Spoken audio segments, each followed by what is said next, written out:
भाई मेरे को दुनिया में दुनिया भर का ज्ञान है। हम्म, मेरे को इस बात का बोझ नहीं अपने ऊपर रखना है कि मुझे सब सीखना है या मुझे सीख करके यहाँ पे भाषणबाजी झाड़नी है। मैं केवल उन्हीं मुद्दों पर बात करता हूँ। लोगों को लगता है कि यार ये बात तो ऐसे कर रहा है, फिर तो कितना वीडियो क्यों बनाता है। भाई वीडियो में कोई भी एक ऐसा टॉपिक बता दो जो मेरे जीवन से सरोकार ना रखता हूँ। ज्ञान तो बहुत सारा है, चाणक्य नीति में कितनी कितनी सारी बातें लिखी हैं, पर जो बातें मेरे जीवन के लिए, उसमें लड़ाई के बारे में लिखा है, मैंने लड़ना नहीं, मैं लड़ने वाली प्रवृत्ति का हूं नहीं, तो मेरे लिए वो बात ही बेकार है। जो चीजें मेरे जीवन से सरोकार रखती है मैंने उनको पढ़ा, समझा, अप्लाई किया, वही चीजें मैं यहाँ पे बकबक करके बोल देता हूँ। यही मैं बोलता हूँ। ऐसा नहीं है कि भगवान मेरे सामने खड़े हैं तो ये जो बोल रहे हैं मैं आंख बंद करके मान लूं। अर्जुन ने काउंटर क्वेश्चन किया, ऐसा क्यों वैसा क्यों, 30 से ज्यादा प्रश्न पूछे अर्जुन ने। किससे शादी करी, किसने किसको तलाक दिया, कौन किसको लेके भाग गया, उससे हमारे जीवन का क्या लेना देना। मैं ना बेकार के सवालों के जवाब देने के मूड में नहीं हूँ। अच्छा। मेरा वक्त बहुत कीमती है, इसलिए कुछ भी करना मेरा वक्त बर्बाद मत करना। नहीं, पर ये क्या बात है, वो मैं अच्छा प्यारा बाप हूँ या मेरा बच्चा ही प्यारा है, वो वाला मैंने गोद में नहीं उठाया, और मैं उस चीज में बिलीव भी नहीं करता। अगर कोई व्यक्ति ऐसे रोता है धाड़े मार मार के, या मान लो ऐसे धाड़े मार के नहीं रोता है पर अंदर से उसको सदमा लग गया है, इसका एक ही मतलब है कि उसका EQ लो है।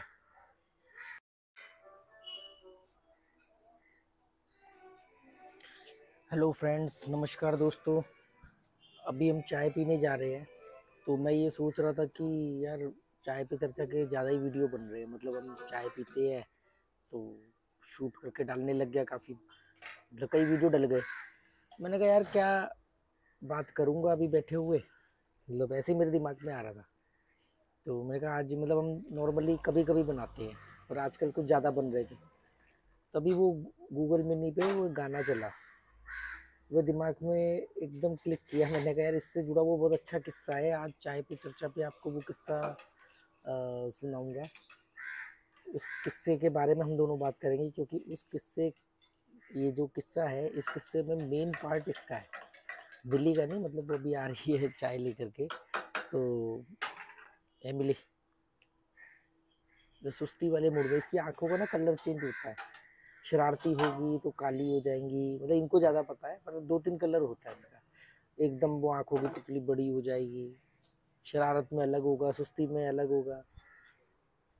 तो किस्सा बड़ा मज़ेदार है। रिकॉर्डिंग मैंने चालू कर दी ऑलरेडी, ये देखो ये तो यहीं बैठ जाती है मेरी, चलो अच्छा, अब जंप जंप चेहरी, हटो। ना चाहे ना। टोनी को भी वो देना इडली। आज हम खा रहे हैं इडली सांबर। इडली दिखाइए, ये रही, ये सूजी की है ना, सूजी की इडली है।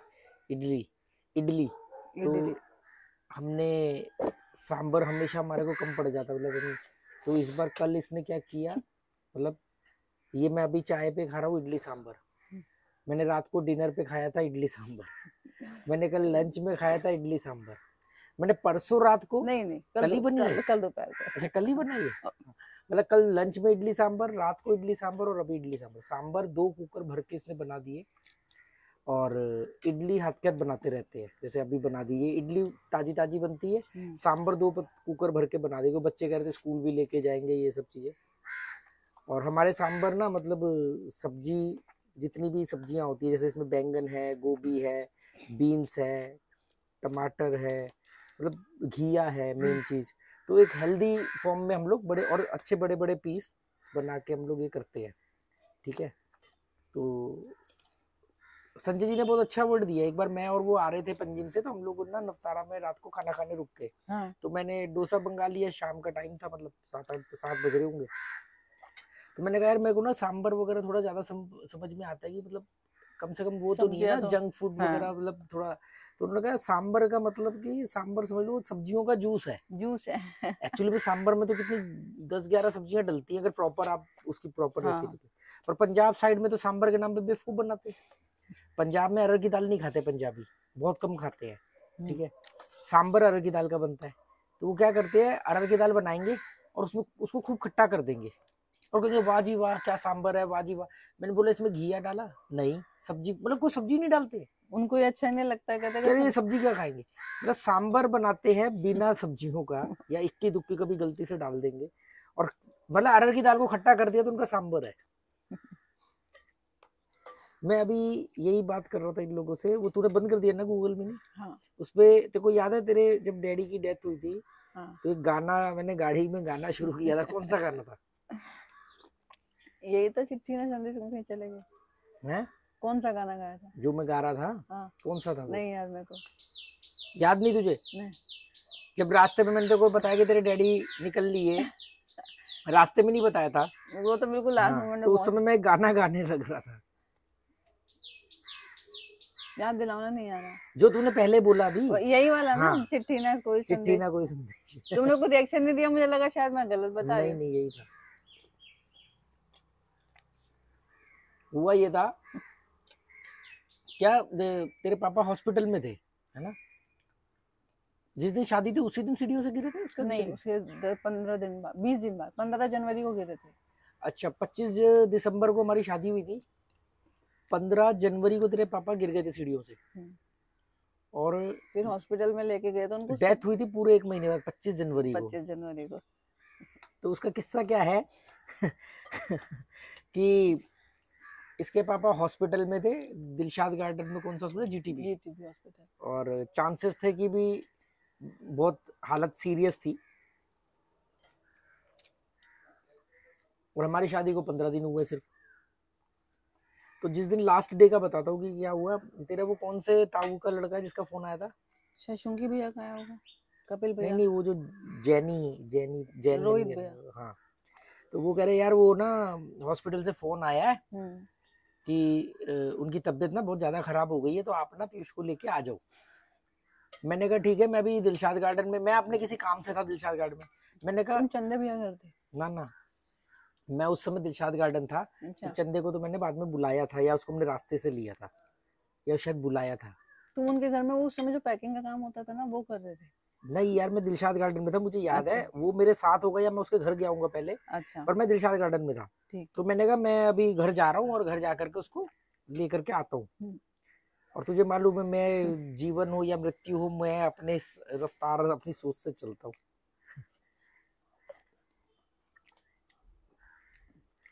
मैं अपना फटाफट काम निपटा के, चंदे का मुझे मालूम नहीं, मैं उसके घर गया था या मिला था, मतलब चंदे मेरे साथ था। उसको लेके मैं घर पहुंचा, तब तक उसका एक बार और फोन आया, कह रहा आप निकले नहीं? मैंने कहा बस निकल रहा हूँ। कह रहा जल्दी करो, हालत बहुत सीरियस है, डॉक्टर ने बोला कि बिल्कुल लास्ट स्टेज पे है, बुला लो जो बीवी बच्चे जितने भी है बुला लो उनको। मैंने कहा ठीक है। मैंने फिर अपनी थोड़ी सी रफ्तार बढ़ाई, फिर फटाफट काम निपटाया, फटाफट चंदे को बोला तू आ जा यार, जरा हॉस्पिटल जाना है, हालत सीरियस है, ये हुआ। फिर फोन आया, हाँ कहाँ तक पहुंचे? मैंने कहा बस घर पहुंच रहा हूँ, अभी घर से उसको लेकर के आ रहा हूँ। उसके बाद उसका उसी फोन में या अगले फोन में उसने बोला, कह रहा अब क्या करोगे आगे, आप तो निकल लिए। मतलब वो तो नहीं रहे। मैंने कहा अच्छा चलो ठीक है, फिर भी आता हूँ। तो फिर मैं घर गया, तो अच्छा घर पहुंचा, उस दिन एक बड़ा इत्तेफाक हुआ था कि तूने बोला अरे यार दूध उबल गया। गिर गया था मेरे से दूध। गिर गया था या उबल गया था, ऐसा कुछ हुआ था, है ना? तो फिर मैं जैन आंटी के घर गया, साथ वाली बिल्डिंग में, जब वो 443 में रहती थी। मैंने कहा आंटी इसके ना हॉस्पिटल से फोन आया, इसके पापा की डेथ हो गई है, तो इसको जाके अभी बता दूं या वहां लेके जाऊं? क्योंकि मेरे को मालूम था कि भी वो फिर ड्रामेबाजी शुरू हो जाएंगी, वो विलाप वगैरह, वो सब मेरे से झेला नहीं जाता, वो मेरे को बर्दाश्त है नहीं। ठीक है, तो मैं तो अपने डैडी की मौत में 13वीं में बैठा हुआ था, झपकियां ले रहा था, तो लोग कह रहे कि देखो सदमा लग गया बेचारे को। अरे मैं 36 घंटे से ट्रेन में जनरल डब्बे में जाग करके आया हूँ, मेरे को नींद दिख रही है, मुझे क्या मालूम नींद में मेरा बाप जिंदा मर गया, मैं 13वीं बैठा हूँ। लोग कह रहे देखो बेचारा इकलौता बेटा था, सदमा लग गया। अरे सदमा नहीं लगा, नींद में हूँ मैं भाई, 36 घंटे से मैं ट्रेन में सफर कर रहा हूँ। तो जैन आंटी ने बोला कि नहीं तू एक काम कर, उसको पहले कुछ खाना वाना खिला दे, फिर उसको ले जाइए हॉस्पिटल, रास्ते में बता दियो जैसे भी। मैंने कहा ठीक है। अब मैंने अपना दिमाग दौड़ाते को बोला कुछ खा पी ले, हॉस्पिटल से फोन आया तेरे पापा की हालत सीरियस है, याद है ना तुझे? और तुम इमोशनल लोग कैसे भूल जाओगे ना? इन्हीं चीजों के आधार पे तुम जीते हो। तो मैं गया, तेरे को तूने खाना वाना पता नहीं खाया नहीं खाया, फिर हम लोग तीनों मैं गाड़ी चला रहा था, तू साथ बैठी थी, चंदे पीछे बैठा था। तब अपने पास वो 800 थी जो मैंने पहली सेकेंड हैंड गाड़ी खरीदी थी। तो फिर मैंने रास्ते में देखो बोला, याद है, मैंने इसको बोलना शुरू किया क्योंकि तेरे को बोलूंगा तो तुझे, तू तो उसमें थी ना, इसलिए इनको बोलता हूँ। तो मैंने इसको ना, मैंने भूमिका बनानी शुरू करी। मेरे घर से जीटीबी हॉस्पिटल 15 किलोमीटर होगा या 18 किलोमीटर, और दिल्ली का ट्रैफिक आप जानती हो। तो मैंने कहा कि देख भाई, लोगों का ना मरना, एग्जैक्ट वर्ड नहीं मालूम, पर मैंने क्या बोला, मैंने कहा देख, लोग पैदा होते हैं, मर जाते हैं। हाँ, मैंने कहा यार अल्टीमेटली ना आदमी जितना जल्दी निकल जाए उतना अच्छा है ना, यहाँ तो वैसे इतनी। और मैंने कहा देख ले, मान ले भैया अभी तेरे पापा हॉस्पिटल में है ना, लोग ऐसे करते जैसे कभी कोई मरेगा ही नहीं, बाप मर जाए, माँ मर जाए, ऐसे छाती पीट पीट के रोते हैं। अभी मान ले तेरे पापा हॉस्पिटल में है, तो भाई कोई भी आदमी जब हॉस्पिटल में होता है, सीरियस होता है, तो चांस होता है 50% बचेगा, 50% नहीं बचेगा। तो मैंने कहा मान लिया कि अगर तेरे पापा की डेथ हो जाए तो क्या होगा, क्या होगा, कोई प्रलय आ जाएगी, कुछ दिक्कत होगी? नहीं, हाँ ये तो सच है ना भाई, जो है इसको नहीं मालूम कि वो निकल ली है। तो मैंने कहा अभी देखो मालूम पड़े कि भी उनकी डेथ हो गई तो क्या होगा भाई, अब आदमी बूढ़ा होता है, चोट लगती है, एक्सीडेंटल भी डेथ होती है, तो होता है। हाँ हाँ ठीक है, ये ऐसे ऐसे कर रही है। अब मैं लगातार तो बोल नहीं सकता, फिर मैं गाना गा रहा हूँ, चिट्ठी ना कोई संदेश जाने, है ना, एक दो गाने और गाए थे ऐसे सैड सॉन्ग मैंने। तो गाने गा रहा हूँ, बीच बीच में इससे बात कर रहा हूँ। अब जैसे जैसे हॉस्पिटल नजदीक आ रहा है, मैंने कहा देखा, ये मान के चलियो, देख मैंने कहा पहली बात, एक बात ध्यान रखियो, तेरे पापा की हालत सीरियस है, बाकी मालूम नहीं, हो सकता है कलवल में कभी किसी वजह से उनकी मतलब 1-2 दिन में डेथ हो जाए, या मान ले हम अभी पहुंच रहे अभी मालूम पड़ जाए, तो ना ज्यादा ना रोना पीटना ये सब ड्रामा नहीं करना है, समझे? अब जो है तो है। इसको मैंने ऐसे बोलना शुरू किया, इसने कहा हाँ ठीक है ठीक है। अब जीटीबी हॉस्पिटल के अंदर गाड़ी एंटर कर गई। पार्किंग में गाड़ी लगानी है, मतलब मैं पार्किंग में गाड़ी लगा रहा था, तो मैंने कहा यार इसको अभी बोल देता हूँ, यहाँ अंदर जाकर के बोल दूंगा, क्योंकि अभी बोलूंगा और मुझे मुझे मालूम नहीं था क्योंकि ये क्या रिएक्ट करेगी, ठीक है। फालतू के ड्रामेबाजियों की इजाजत तो नहीं थी, पर मैंने कहा कि रिएक्ट नहीं होना चाहिए, प्रैक्टिकल भी है, ठीक है यार, अजीब लगता है, दुख भी होता है, पर उसको दुख को रिएक्ट करने के अंदर पेशेंस होना चाहिए, मेरा सिर्फ इतना सा मानना है। ये नहीं कि आप कोई लड़की छोड़ गई तो देवदास बन गए, कोई मर गया तो आप सदमे में आ गए, या उसकी फोटो लगा के छाती से चिपका के घूम रहे हो, जीते जी आप करो को जो तालमेल बिठाना है। तो गाड़ी पार्किंग में लगाई, तो जब मैं गाड़ी पार्किंग में लगा रहा था ना, मैंने वो भीड़, वो लाल पीली शॉल वगैरह में औरतें देख ली। अब वो जीटीबी हॉस्पिटल के बाहर तो वैसे ही बहुत सारे लोगों के वो लोग खड़े होते, तभी उनमें से एक चेहरा मुझे कोई पहचाना वाला, मैं कहा अरे यार ये तो भारी खड़े हैं, मतलब इसको तो यहीं बताना पड़ेगा। सर्दियों के दिन थे, तो ये मालूम ही है। तो फिर मैंने तेरे को वहीं पे इसको मैंने बताया, मैंने कहा सुन, वो ना हॉस्पिटल से फोन आया था तेरे वो ताऊ के लड़के का, वो ना तेरे पापा की डेथ हो गई है। तो मैंने कहा चल, मैं कहा मुझे ये था कि यार वो ना मेरे से मैं अब इसको आप लोग सही मानो गलत मानो, वो आपकी अपनी अपनी सोच है, जो इसके जैसे मतलब ये इसने ऐसा नहीं किया, मतलब जो इमोशनल लोग होते हैं वो कहेंगे ये तो गलत है, ये गद्दार है, मक्कार है, जो मर्जी बोलना बोलो, वो आपकी अपनी सोच है, मुझे उससे कोई फर्क नहीं पड़ता। मैं एक प्रैक्टिकल बात बता रहा हूँ। तो मैंने इसको बोला कि अरे वो तेरा हॉस्पिटल से ना फोन आया था, वो तेरे पापा की डेथ हो गई है, पर ये तो मेरी भी बाप निकली। इसने कहा अच्छा, पर इसने वो कुछ भी नहीं किया कि जैसे होता है ना, वो औरतों के पास गई, वो जो रिश्तेदार की रिश्तेदारियां क्या बोलते हैं, रिश्तेदारों की औरतें थी। हाँ सारे बुआ सब आगे ताई चिपक गई, आए रो, वो कह रही रो हमारी तरह छाती पे। अरे जिसका बाप मरा है वो नहीं इतना ढंग से रो रहे, तुम क्यों रो रहे हो यार? और उसमें से आधे तो वो रो रहे थे जो मरने से 1 साल पहले मिले होंगे, नहीं शादी में तो मिले ही थे, है ना, 15 दिन पहले। तो वो अभी गाना चल रहा था, मेरे को तभी याद आया, मैंने कहा ये गाना वो उस समय मैंने गाया था। अभी होता क्या है, तू कभी देखा कर, किसी की मौत हो जाए ना, वहां पर रोने वाले वो रिश्तेदार होते हैं जो कभी 2-2 साल में मिले नहीं। ये वो रिश्तेदार होते हैं कभी गलती से आ गए 6 केले लेकर के, और वो ऐसे रो रहे जैसे पता नहीं उनका क्या किडनी फेफड़ा निकाल के बेच डाला आपने।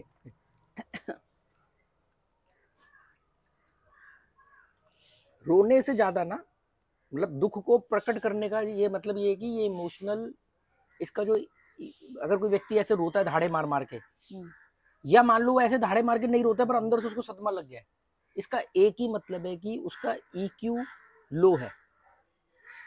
EQ होता है इमोशनल कॉन्सेंट, IQ होता है इंटेलिजेंट कॉन्सेंट। तो उसका EQ में वीक है, मतलब ये वो व्यक्ति है जो कुछ चीज सही होने पे या मिल जाने पर ये खुशी भी नहीं पचा पाएगा, ये गम भी नहीं पचा पाएगा।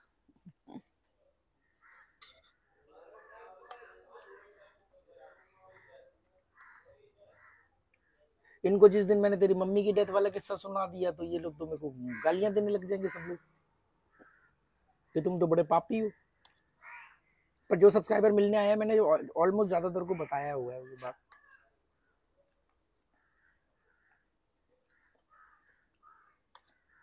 अभी एक भाई साहब से उस दिन मेरी रात को बात हो रही थी, कह रहे यार आपने बोला कि मैंने अपने बच्चों को गोद में नहीं उठाया कभी। मैंने कहा मैंने नहीं उठाया, पर इसका मतलब ये नहीं कि मैंने वो वाला नहीं मेरा कहने का मतलब है कि मैंने वो जो इमोशनल होगा ना, बाप मेरे बच्चे वो वाला गोद में नहीं वैसे उठाया। तो कई बार लेके चलना है, रिस्पॉन्सिबिलिटी वाला मैंने गोद में उठाया यार। बालाजी के मंदिर में 2-2 घंटे अपने लगेगा। बच्चों को पकड़ के नहीं खड़ा रहा, सुबह दोपहर शाम कितनी बार। वो मतलब रिस्पॉन्सिबिलिटी वाला मैंने गोद में उठाया है। वो मैं अच्छा प्यारा बाप हूँ या मेरा बच्चा ही प्यारा है, वो वाला मैंने गोद में नहीं उठाया। और मैं उस चीज में बिलीव भी नहीं करता। तो भाई से बोले यार मैं तो ऑफिस से आता हूँ, आधा घंटा तो अपनी बेटी से खेलता हूँ, ये करता हूँ वो करता हूँ। मैंने कहा वो आपकी, देखो मैं उसमें कोई टिप्पणी नहीं करना चाहता, पर मेरे हिसाब से वो चीजें आपके लिए और आपके बच्चे के लिए, दोनों के लिए दुखदाई होती हैं। हमारे जज्बात ही हमारी कमजोरी बनती है ना। और जज्बात ना होने का मतलब ये नहीं होता कि आप जिम्मेदार नहीं हो। तो ऐसा नहीं कि अगर आप अपने बच्चे को वो लाड़ प्यार वो वाला नहीं कर रहे हो तो आप जिम्मेदार नहीं हो, ऐसा नहीं है।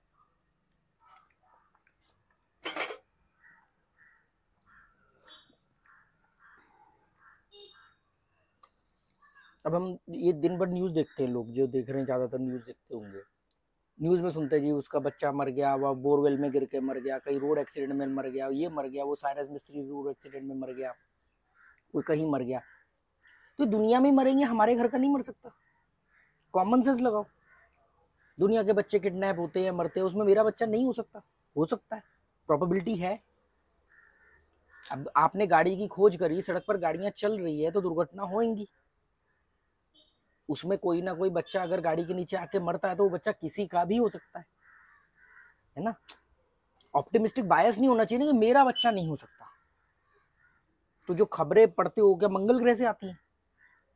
मतलब आपको हर उस संभावना के लिए मेंटली तैयार होना पड़ेगा जो संभावनाएं घट सकती है। समझी बात? और यहाँ तो हम बात मौत की कर रहे हैं। मौत तो 100% ट्रू है ना। हाँ। देखो कल को बच्चे का एक्सीडेंट हो नहीं हो इसकी संभावना है, श्योर शॉट नहीं है, पर वो एक दिन तो जरूर मरेगा। आपके मरने के बाद मरे या आपके मरने से पहले मरे, पर वो मरेगा जरूर। हमारे साथ समस्या क्या है, हम उन चीजों पर बात नहीं करते। मैंने उनको कहा, मैंने तो अपने बच्चों को ये तक बताया हुआ है कि अगर हम मर गए तो तुम्हें क्या करना है।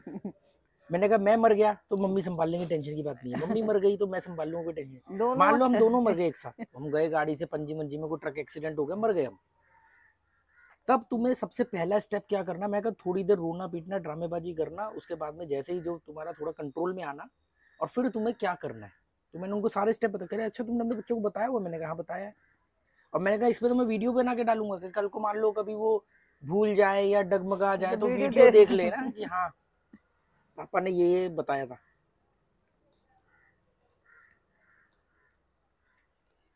पता नहीं किसका मैंने सुना था बहुत पहले कि उनके हस्बैंड की डेथ हो गई और उन्होंने बहुत सारे शेयर्स वगैरह ये सब खरीदे हुए थे, पर घर में किसी को बताया ही नहीं।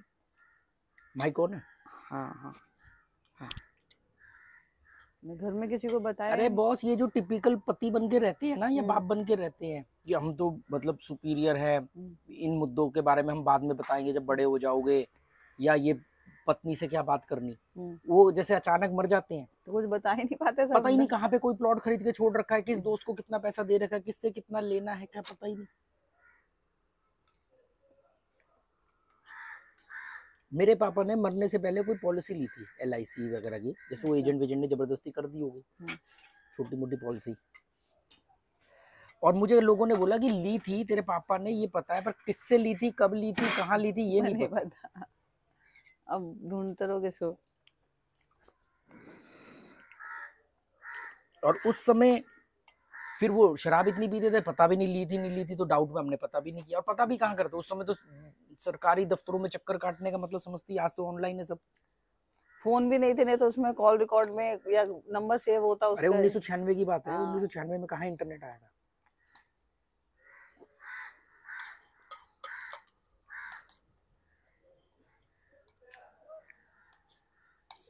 ए जिंदगी गले लगा ले। इसमें से छूट गया दीवार में से। जिंदगी। अरे अभी वो गाना चल रहा था ना, अरे द्वारपालो वाला, वो सुन के मैं एक चीज सोची थी, किशन जी ने रुक्मणी से शादी क्यों नहीं करी थी? वो क्यों करी, मतलब राधा जी से क्यों नहीं करी? मैं ना बेकार के सवालों के जवाब देने के मूड में नहीं हूँ। अच्छा। मेरा वक्त बहुत कीमती है, इसलिए कुछ भी करना, मेरा वक्त बर्बाद मत करना। नहीं पर ये क्या बात है?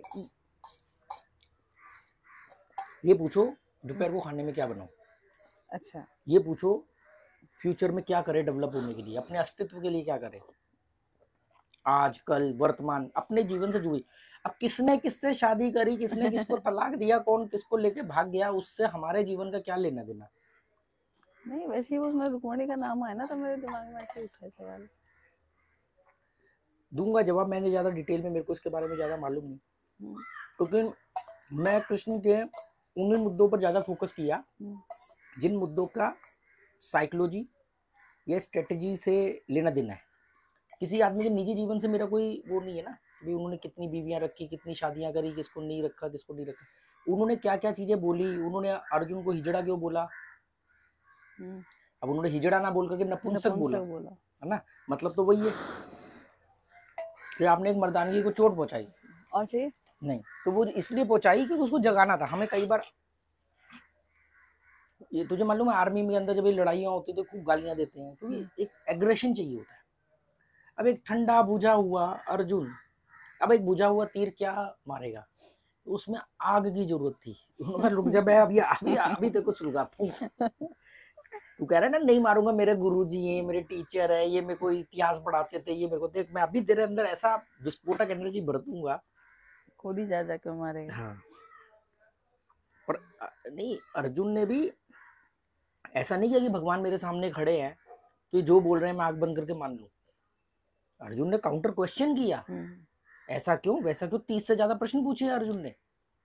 जब अर्जुन जिसके सामने भगवान खड़े हैं वो सवाल पूछ सकता है, और भगवान उसके कान के नीचे रैपट मारने की बजाय उसके ऊपर 18 अध्याय में 700 श्लोक बोल जाते हैं समझाने के लिए, वो ये भी तो कर सकते थे, तथास्तु चल भर गया अब जाके मार दे सबको, है ना, ये भी तो हो सकता था ना।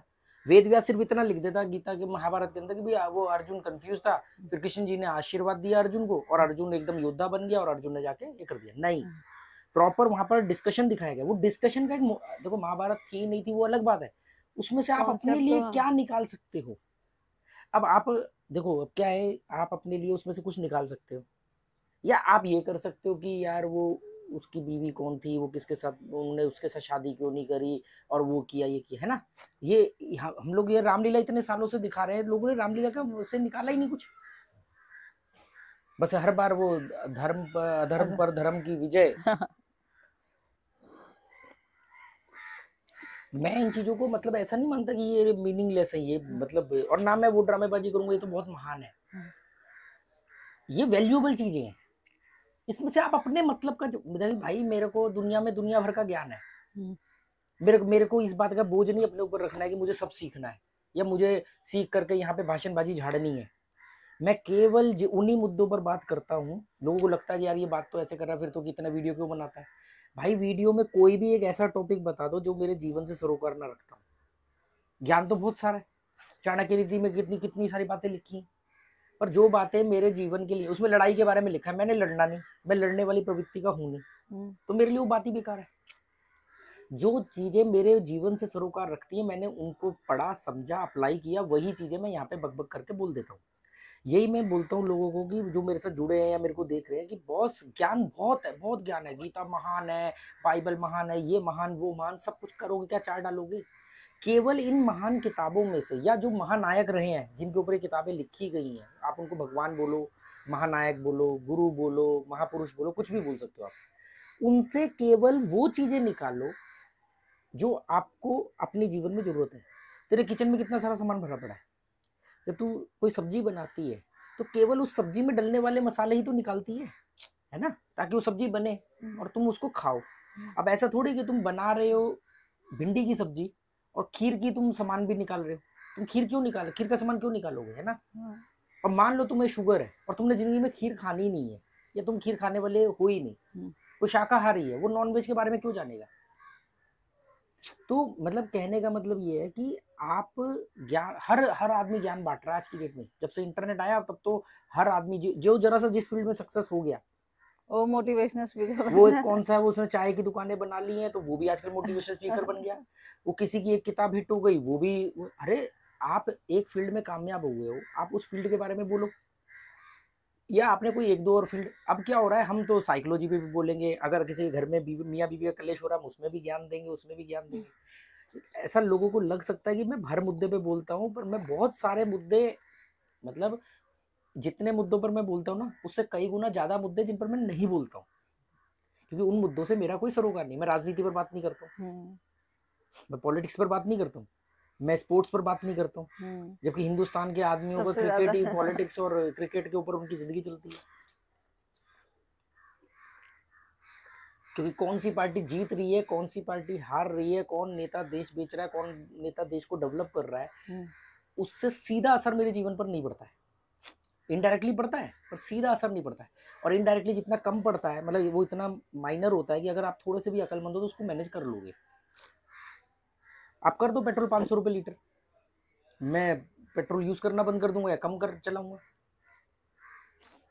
अभी एक मैंने बोला कि यार पेट्रोल महंगा हो रहा है या होता है, वो सरकारों की गलत नीतियां हैं या उनकी मजबूरी है, वो अलग बात है। आप दो चीजें कर सकते हो, एक अपनी इनकम बढ़ा सकते हो, दूसरा पेट्रोल का कंजप्शन भी तो कम कर सकते हो। अब आप यहाँ पर गोवा के अंदर एक लड़का यहाँ से अगर उस गेट तक भी जाएगा तो वो एक्टिवा पे जाता एक्टिवा पे है जाएगा। ना। यार वो मेरे फ्रेंड ने जब जिंदगी की पहली गाड़ी ली, गाड़ी लेने के एक हफ्ते के अंदर 10 दिन के अंदर अपनी बाइक बेच दी। मैंने कहा बाइक क्यों बेच दी आपने, कह रहा बाइक का क्या करना है। मैंने कहा वो छोटे मोटे काम, कह रहे वो तो यार आदमी पैदल ही कर लेगा। मैं कहा कौन पैदल जा रहा है।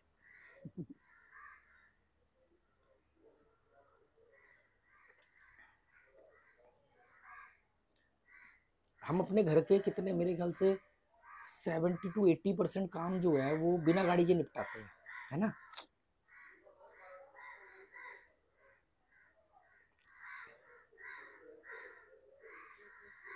देखा था वैशाली में शाम को अगर लोग गोलगप्पे खाने भी जा रहे हैं, मियाँ बीबी के दो जने भी जा रहे थे, पूरी गाड़ी लेकर के जा रहे हैं, फिर वहां पर पार्किंग के लिए भटक रहे हैं, फिर पार्किंग मिलती है, फिर पार्किंग में गाड़ी लगाते हैं, या वो रोड के ऊपर जो लगा देते साइड में ऐसे क्रॉस करके, फिर गोलगप्पे खाएंगे, फिर वो खाएंगे, फिर बैठेंगे गाड़ी में, फिर वापस आएंगे।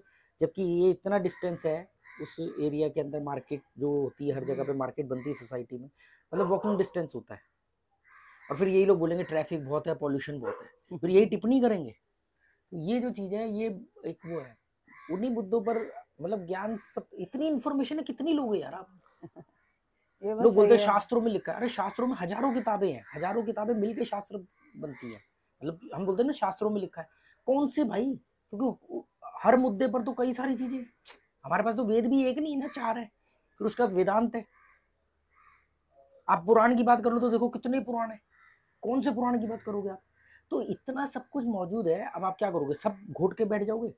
ये जो संत महात्मा प्रवचन देते हैं संस्कृत के अंदर बैठ करके, ये भी सारे नहीं पढ़ चुके हैं, इन्होंने भी अपने एक दो चीज पढ़ ली है। किसी ने भागवत का पाठ करते हैं, कोई सुंदरकांड का पाठ करता है, किसी को सुंदरकांड में महारत हासिल है, किसी को भागवत में महारत हासिल है। सेम हर धर्म के अंदर, क्योंकि इतना कंटेंट मौजूद है, आप सब नहीं सीख सकते। सब सीखने के चक्कर में कहीं के नहीं रहोगे। मेरे ऊपर ये चीजें, क्या होता है, ये लोग ना सीखने के नाम पर, कि हमें भी पता लगे, सब चीजें सीखने की कोशिश, फिर प्रेशर में आ जाते हैं। मेरे ऊपर प्रेशर क्यों होता है, क्योंकि मेरा मजा है सीखना, और वो भी वही चीज सीखना जो मेरे मुद्दे में, मेरी लाइफ में काम है। बहुत सारी ऐसे टॉपिक है, बड़े इंटरेस्टिंग लगते हैं कि यार ये टॉपिक के बारे में जानना चाहिए, पर मुझे लगता है कि अगर मैं जान भी लूंगा या इस पर टाइम वेस्ट भी करूंगा, इसका मेरे जीवन में कभी मेरे से इसका आमना सामना नहीं होना है।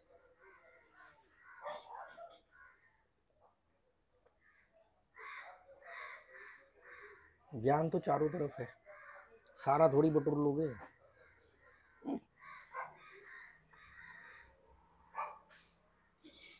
तो स्कूल में भी जो इतने सारे सब्जेक्ट पढ़ाए जाते हैं उसमें से आपकी लाइफ में काम कितने आते हैं? अभी तक जितने भी वेल एजुकेटेड लोग आए हैं हमारे पास, मतलब तकरीबन तकरीबन 90% लोग वेल एजुकेटेड है। कोई साइकेट्रिस्ट है, कोई कुछ है, कोई कुछ है।